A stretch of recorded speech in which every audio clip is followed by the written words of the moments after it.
Maybe it's because we're so quiet and bashful, maybe. Oh, man of few words, right? Can you check it, Martley? I mean, can you hear me now, or you can't tell? Okay. I'm turning my...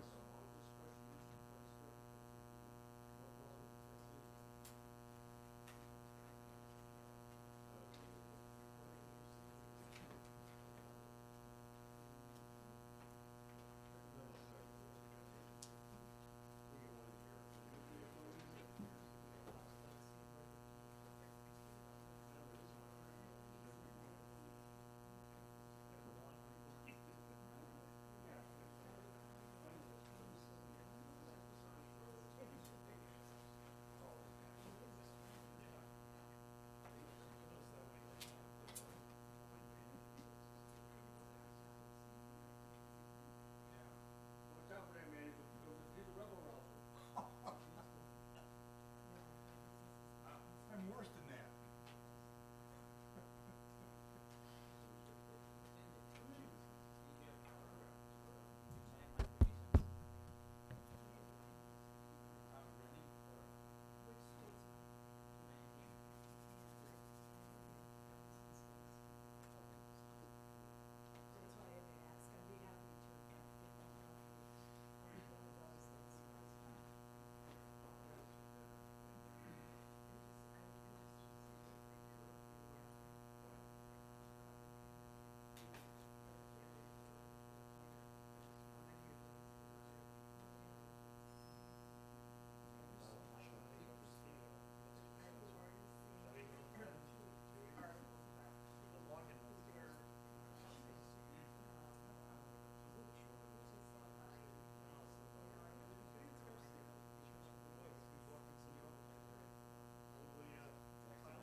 That's why I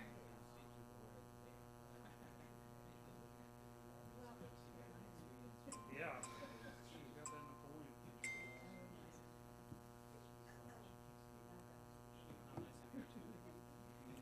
Okay. Are there copies of the report out there for anybody who wants it? For the draft? Okay. Okay.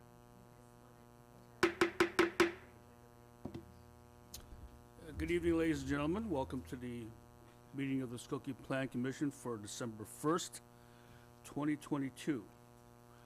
First order of business will be to approve the minutes from the last meeting. Do I have a motion to approve? Jeff Berman, thank you. I have a second. Cindy Franklin, thank you. All in favor of approving the minutes, say aye. Aye. Thank you. Minutes been approved. Tonight we have a zoning chapter amendment case and a presentation of a draft for bird strike mitigation. So, first order is case 2021-30P, the zoning chapter amendment, and that will be presented by Johanna, our planning director. Please. Good evening, Johanna Neiden, Community Development Director. We have before you zoning chapter amendment 2021-30P, which is would be a text amendment to restrict vape shops and massage parlors from being a primary use to being an accessory use.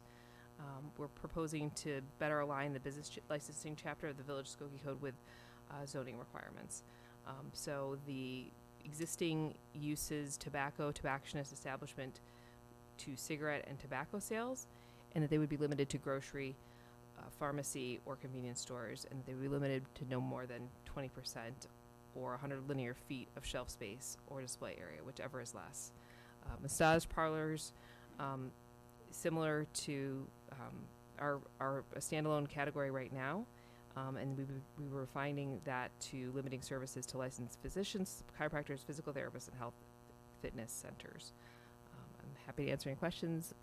This has been noticed properly as a notice in a paper of local circulation. Okay.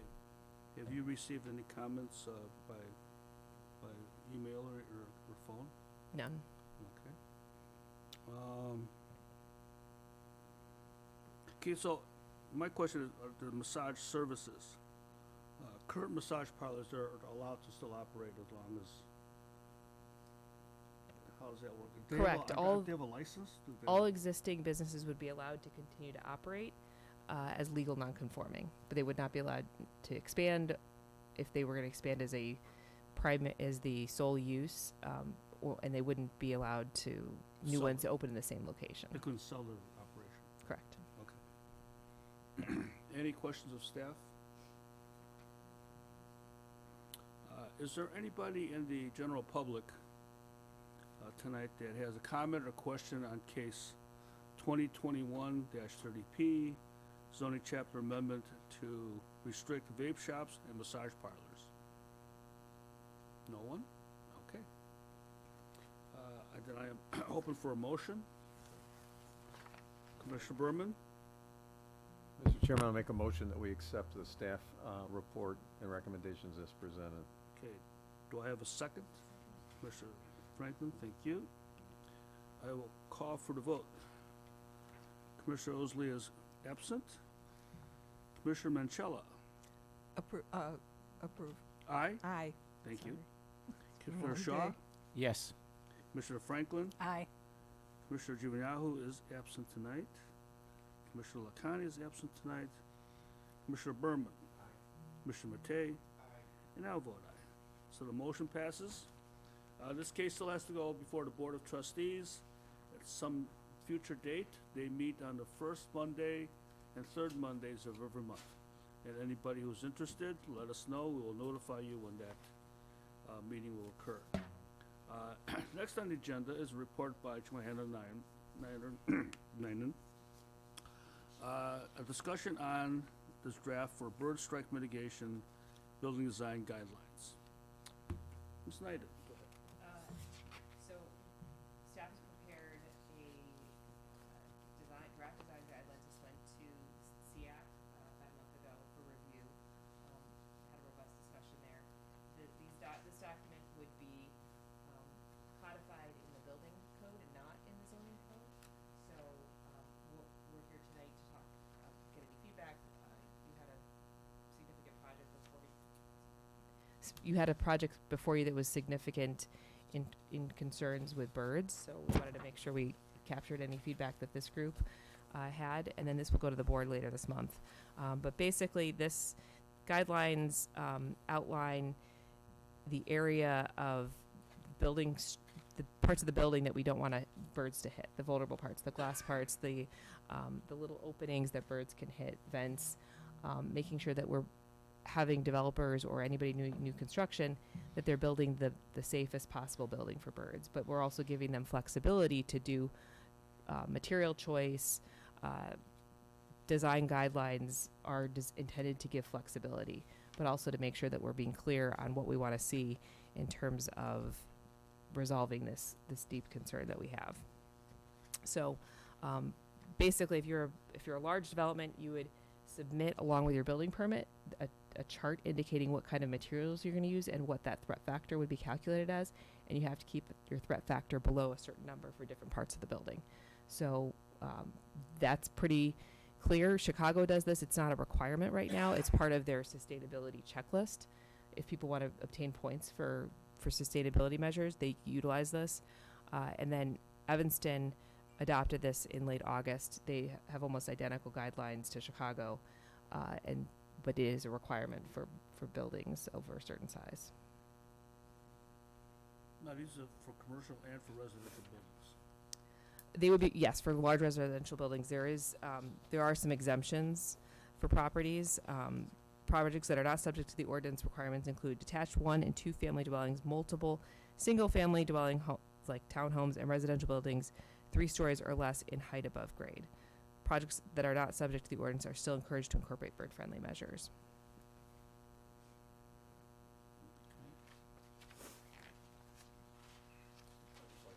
Yes. Yes, Commissioner Berman. On the one hand, just to be clear, on the cover email that went out describing it, calls and guidelines, and the cover page on the document calls and guidelines, but to me, guidelines are somewhat voluntary, but we're saying that this is gonna be a required ordinance for, so it's more than a guideline, it's actually gonna be regulatory requirements as a part of the code. Correct. Okay. Thank you. Any other questions? Commissioner Marcello? Will this apply, will this apply to developments that have already been approved? No. So if the code would be written, the adopting ordinance would be written, would come into effect, I think we suggested 180 days from passage. So there would be a little bit of time. Construction materials, other choices may have already been made, and funding and loans would have been secured. So to potentially change materials and other parts of a project at this date would be probably legally indefensible at this point. So this gives enough runway for us to have a defensible regulation on the books. But I've been working on this probably even before I arrived in Skokie, because I did this in Evanston, and then I knew that this was going to be a thing that I would need to work on top of my list. So every developer I've talked to, I've shared the working drafts that we've been having. So they've been aware of this. If there's a project that is coming forth, such as the development that was approved a couple months ago on Old Orchard, they have had this, and we've encouraged them and been asking them from day one of having this information that this is going to be in place at some point. While you would not be legally subject to it, we really would like to see this happen. And I've had no pushback that this is going to be completely impossible. I've been told that this is something that they very much want to try to meet. I know that when we had discussions about the development on Tui and the development on Skokie Boulevard, that the developers were aware of the fact that there were concerns about bird strike. Do you know that whether the considerations they have had are within keeping with what these proposals are? So anecdotally, I don't know enough about I have not seen any permit drawings for the Tui Linder project yet. I've had conversations with the Skokie Boulevard project, and just even some, where are the balconies, maybe change this, look at American Bird Conservancy on these items for the balcony. Like, already starting to coach a little bit to make sure people are aware of there are very simple changes in material choice that can result in drastic reduction of bird strikes. Neither developer seemed to be either unaware or unconcerned about bird strikes. I just was wondering whether this is guiding them in any way at this point. And I think more sophisticated developers increasingly are aware of this as a problem, and that there's ways to mitigate it, and that they don't want to have dead birds that have died as a result of their building around their property. That is not a thing that they really want to deal with, and they know that their residents are aware of it. So this is something that they definitely find is something they want to deal with now, not later on. Thank you. And you did say that there is some flexibility of materials, so. There's different kinds of glass, there's different coatings, there's decals you could, glass is one piece, but there's also even corner glass windows that look like a bird could fly. A bird sees that, they could fly through. We see a corner of a glass, but their eyeballs do not, and brain does not process that, so they fly through. So even making some different design choices, so those fly-through features are not present in the building. It doesn't necessarily diminish from the architectural design of the building, but it's just little considerations like that reduce that mitigate that threat, or different kind of masonry around it all adds up. Is that what these coatings are for? Yes. Any other questions? Okay. Okay, at this time, I'll entertain questions or comments from the people in the audience. Please come up to the podium and give us your name. My name is Lauren Gradnicki, and I just have some more informational questions. Why is there a limit on the height? Like, you're only asking people to do this above a certain height? Because when I was at the Lincoln Park Zoo this summer, I noticed that even their one-story buildings have bird decals, and we've had bird strikes, and we live in a ranch house. So I think that is designed. This is just consistent with what Chicago and Evanston have done already.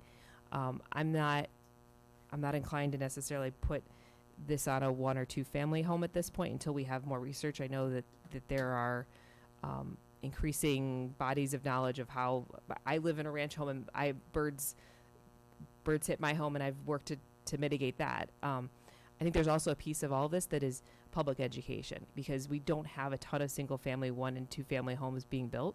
I'd rather invest some of our time as a village in educating people on the things that won't deteriorate or distract from their view of their home, that they can make some really simple choices, or encourage people to pick bird-friendly window design when they make those changes.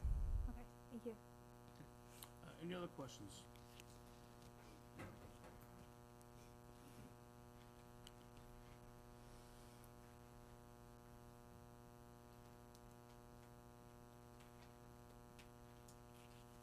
Bob Cusel, Skokie resident, and I just wanted to make a statement. Please talk to the microphone, Bob. Make a statement of gratitude to Director Nyden and Lockerbie for having an inclusive and open process and being willing to have discussions around this. I've found it very fruitful, so I'm grateful. That's it. Thank you. Anyone else in the audience? Okay. So when will you be able to present this to the board? So the plan is for it to go to the second meeting this month Okay. for the first reading. So basically, this is all polished up and nothing to be added or? Unless there's any other feedback, I'm happy to incorporate her. We'll put a scarecrows. I'm sorry, you said the second reading in the second month?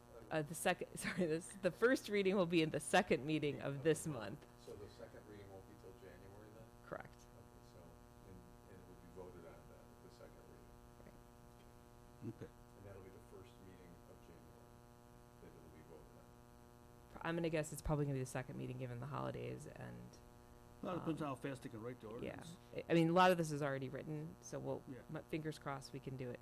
And then the clock starts for 180 days. But again, every developer I'm talking to, let's have this included up We've front. already had this discussion with them.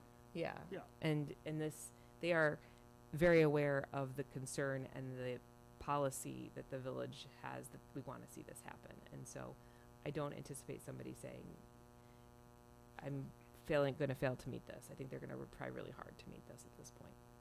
No, I understand. And, yeah, I appreciate everything you guys have done. You've done a great job, particularly since you've come on board. It's changed significantly since the first couple drafts that occurred before you got here, and as a birder, definitely appreciate that. And, people are gonna ask about the timeline, so I think that's why it's important that we get it out there. And you're right, and the commissioner brought it up earlier, so we brought it up on those last 3 major projects, and all of them, for the most part, either have already considered it or we're willing to look at this draft and include it. So I commend them as well, so thank you. Okay. Thank you. Very good presentation. Thank you, Joanna. Any other business before the commission? Okay. This meeting is adjourned. This meeting is adjourned, and I wish everybody a good holiday season. Thank you. A safe one, too. This meeting is adjourned.